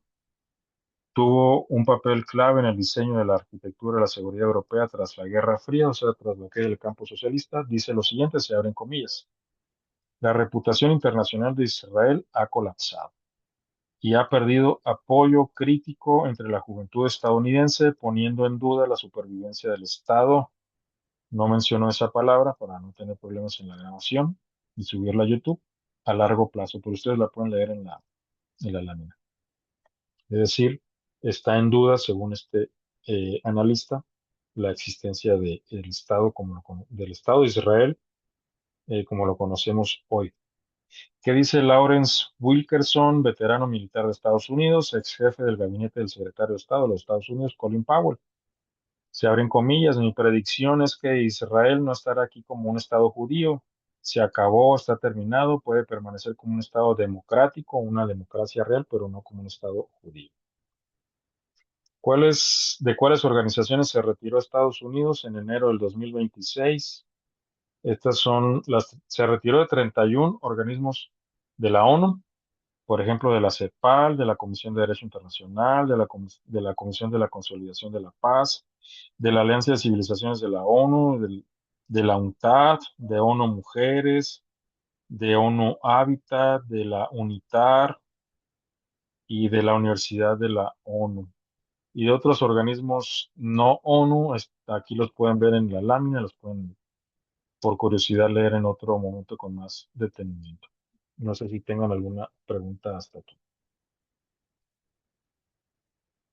Si no hay preguntas, aquí, pues aquí culmina la unidad número 9 y vamos a terminar la grabación.